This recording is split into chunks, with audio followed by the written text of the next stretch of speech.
Desaparecí de Instagram, de redes en general, por casi un año.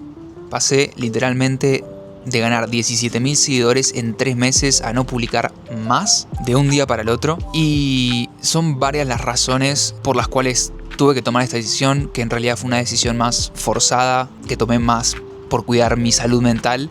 Y en este video te quiero contar qué fue lo que pasó y qué espero hacer a futuro. En septiembre de 2024 tomé la decisión de empezar a publicar en Instagram de manera mucho más constante. Yo venía publicando y usando Instagram más como un portfolio. Yo soy diseñador, hacía mucho lettering, diseñaba tipografías y publicaba todo en ese Instagram.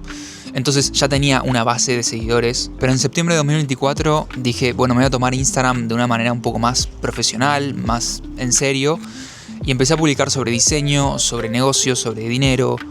Básicamente quería ayudar a otros diseñadores con toda la pata de negocios que no nos enseñan en la universidad, en las carreras de diseño. Todo lo que es cómo conseguir clientes, cómo armar presupuestos, cómo gestionar tu dinero, cómo armar una marca personal. Y para mi sorpresa pasé de 3.000 seguidores, porque yo ya venía publicando en Instagram, entonces tenía una base de seguidores. Pasé de 3.000 seguidores a 20.000 seguidores en 3 meses, que son números que parece que te estoy vendiendo algo, pero realmente fue así, no estoy vendiendo nada. Pasé de 3.000 a 20.000 seguidores en 3 meses, que fueron 3 meses en los que estuve publicando todos los días. Todos los días subía reels o carruseles o publicaciones en general, y sentía que estaba aportando muchísimo valor. La gente mismo venía y me agradecía, me pedían consejos adicionales, y eso un poco me llevó a pensar, che, tengo algo que mostrar, estoy ayudando a diseñadores, ¿por qué no armo un programa, una consultoría para ayudar a diseñadores más uno a uno y que puedan escalar sus negocios, que puedan escalarse ellos como freelancers? Y eso me llevó a crear un programa, una formación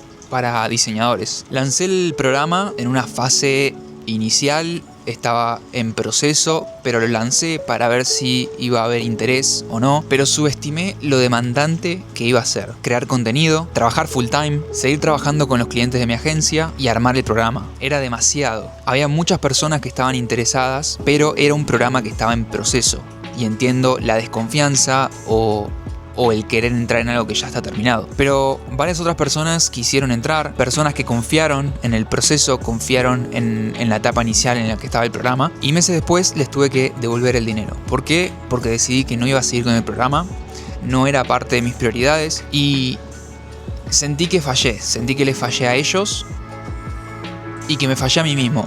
Y eso fue heavy, en el momento fue heavy, porque nada, arrancar algo y después no terminarlo, obviamente a nadie le gusta y te queda un sabor súper amargo. Pero empezaron a pasar varias cuestiones que me ayudaron a tomar la decisión, y una de ellas era que mi agencia estaba escalando muchísimo. Yo en ese momento trabajaba full time y tenía mi propia agencia, entonces empezaron a llegar muchísimos clientes, empezó a crecer mucho la agencia. Al mismo tiempo me estaba mudando de Buenos Aires a Madrid. Buscar departamento fue un proceso largo, intenso, de mucha incertidumbre. Poco tiempo después también renuncié a mi trabajo en el que estuve por casi 4 años para empezar a trabajar full time como diseñador en una startup. Entonces era muchísimo cambio en muy poco tiempo. Y a mí, no sé a ustedes, pero a mí me pasa muchísimo que yo soy muy organizado como diseñador en mi trabajo, en la vida en general, pero me cuesta mucho enfocarme en una sola cosa. Soy muy ambicioso y quiero hacer muchas cosas al mismo tiempo. Entonces acá lo que elegí fue priorizarme, dejar de publicar, dejar de crear contenido, abandonar el programa. Elegí estabilidad, asentarme en Madrid, encontrar un lindo departamento, seguir trabajando para mi agencia, para mis clientes, seguir trabajando para la startup, bajar un poco el ruido, enfocarme también en mí, en esos hábitos que a veces dejamos de lado. Empecé a entrenar mucho más, empecé a correr, cosa que siempre odié toda mi vida, odié correr. Empecé a correr, corrí mis primeros 10 kilómetros, empecé a cuidarme más con la comida, a dormir mejor. Aprendí un poco a dejar ir las cosas, a entender que no hay que hacer las cosas de manera forzada, que muchas veces tenemos que seguir la intuición, que tenemos que aprender a priorizar y hacer lo que te hace bien, lo que a uno le hace bien. Y también entendí que no todo el crecimiento es lineal. O sea, entendí que tenía que bajar un cambio, bajar este ruido de redes, entender que había que dar un paso atrás para dar 2 pasos hacia adelante, para seguir creciendo. Y me ayudó muchísimo, sentar las bases me ayudó muchísimo a conocerme un poco más, a escucharme y a entender qué es lo que quiero. Otro de los hábitos interesantes que empecé a implementar es escribir, leer mucho durante la mañana antes de empezar a trabajar. Y un día estaba escribiendo y vi mi propia letra y dije, che, ¿cómo se vería mi letra en tipografía? ¿Cómo sería una tipografía con mi letra? Y ahí me acordé que mi cuenta de Instagram empezó como una cuenta de tipografía y lettering. Yo empecé mostrando letras. TomType no es un nombre casual.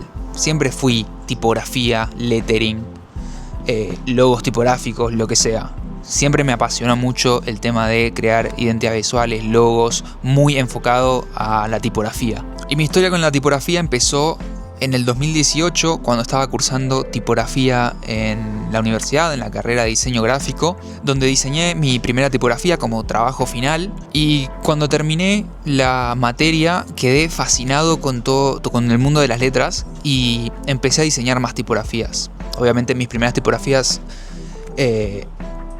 fueron un desastre, pero hoy puedo ver muchísimos errores en esas tipografías, pero son las tipografías que me permitieron avanzar y mejorar en el proceso. Después de mi tipografía que diseñé para la cursada, diseñé Conde Sans, una tipografía condensada. Fue la primera fuente que pude hacer funcional, que la gente pueda usar. La subí a DaFont y tuvo muchísimas descargas. Creo que hoy tiene más de 20.000 descargas. Después vino Blatant, que Blatant explotó. Blatant la diseñé creo que en el 2020, la empecé en la pandemia. En el 2021 la publiqué.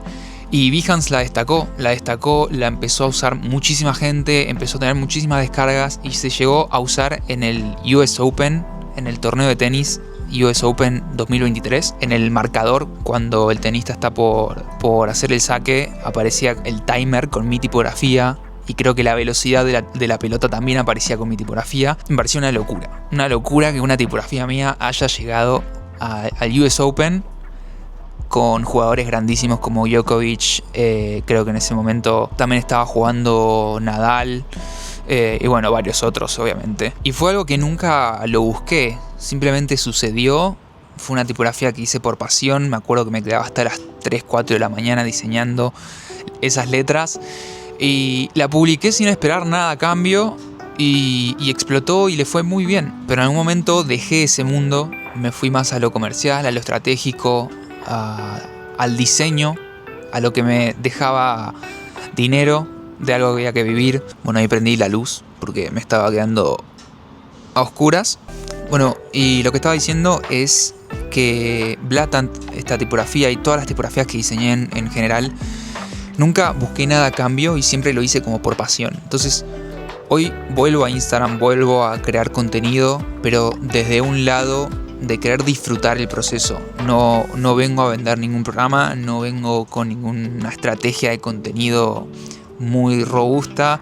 Vuelvo por pasión, vuelvo a diseñar letras, a hacer lettering, que es algo que me encantaba hacer, que lo tuve que abandonar porque no dejaba plata, y el tiempo libre no era suficiente como para seguir con eso. Así que hoy quiero volver a publicar, pero con un poco más de calma, hacerlo por pasión, mostrar procesos, hacer diferentes experimentaciones, diseñar letras locas y ver hacia dónde me lleva esto, porque no, por primera vez en mucho tiempo hago algo sin un plan concreto y eso a mí me cuesta muchísimo. Siempre quiero saber qué va a pasar o por qué hago tal cosa, y hoy vengo a hacer esto y lo hago por pasión, para disfrutar.